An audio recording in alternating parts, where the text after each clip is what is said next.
जय सिया राम दोस्तों, मेरे चैनल में आप सभी का स्वागत है। इस बार 18 जनवरी 2026 को मौनी अमावस्या है, इसलिए उस दिन का शुभ मुहूर्त है 4:43 से लेकर 5:23 तक है।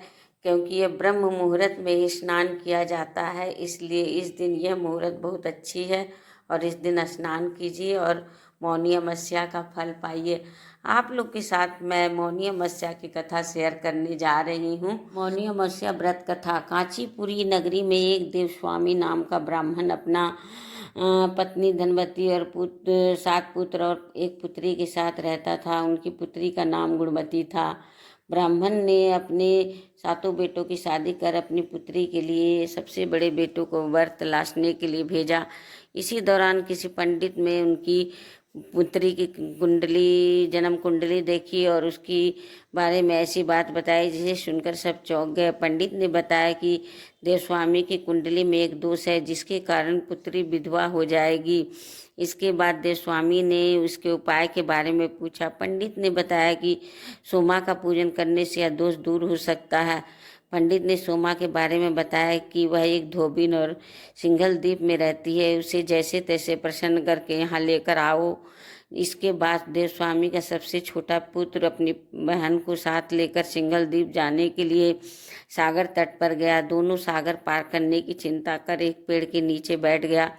जिस पेड़ के नीचे वह बैठे थे उस पेड़ पर एक गिद्ध का घोंसला था और उसमें गिद्ध का परिवार रहता था। गिद्ध के बच्चे दोनों की बातें ध्यान से सुन रहे थे। जब शाम को घोंसले में उन बच्चों की माँ पहुंची तो उन्होंने भोजन नहीं किया। बच्चों ने माँ से कहा कि पहले नीचे बैठे उन 2 प्राणी को भोजन कराओ और उनकी समस्या का निवारण करो।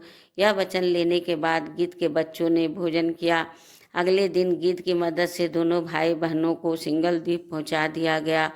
वहां उन्हें सोमा का घर भी मिल गया। दोनों भाई बहनों ने सोमा को प्रसन्न करने के लिए एक योजना बनाई। वे दोनों नित्य प्रातः उठकर सोमा का घर झाड़ पोंछ कर लीप देते थे। इससे हैरान होकर एक दिन सोमा ने अपनी बहुओं से पूछा कि घर को कौन बुहारता है और लीपा पोती करता है। सोमा की झूठी प्रशंसा पाने के लिए उनके बहुओं ने कहा, हमारे अलावा यहाँ कौन काम करता है। लेकिन सोमा को इस बात का विश्वास नहीं हुआ और उसने अपने मन में ऐसा करने वाले को खोजने की कसम खाई। सोमा ने सुबह जल्दी उठकर देवस्वामी के भाई बहनों को लीपा पोती करते हुए पकड़ लिया। जिसके बाद सोमा के पूछने पर उन्होंने सोमा को पूरी बात बता दी। सोमा उनकी श्रम साधना प्रसन्न हो गई और घर उचित समय पर उनके घर पहुंचने का वचन दिया। मगर भाई ने अधिक आग्रह पर सोमा उनके साथ चल दी। घर से चलते समय सोमा ने अपनी बहुओं से कहा कि मेरी अनुपस्थिति में किसी का देहांत हो जाए तो उसका शरीर नष्ट मत करना और मेरा इंतजार करना। यह समझाने के बाद सोमा कांचीपुरी पहुंच गई। दूसरे दिन गुणवती का विवाह का कार्यक्रम तय हो गया। सप्तपदी होते ही उसका पति मर गया। सोमा ने तुरंत अपने संचित पुण्यों का फल गुणवती को प्रदान दिया। इसके बाद गुणवती ने भगवान विष्णु की पूजा कर पीपल के पेड़ की 108 परिक्रमा की, जिसके बाद गुणवती का पति जीवित हो उठा। सोमा उन्हें सौभाग्यवती का आशीर्वाद देकर अपने घर लौट गई। उधर गुणवती को पुण्य फल देने के बाद सोमा के पुत्र जमाता तथा पति की मृत्यु हो गई। सोमा ने पुण्य फल संचित करने के लिए मार्ग में पीपल का वृक्ष की छाया में विष्णु जी का पूजन करके 108 परिक्रमा की। इसके बाद परिवार के मृतक जन जीवित हो गए।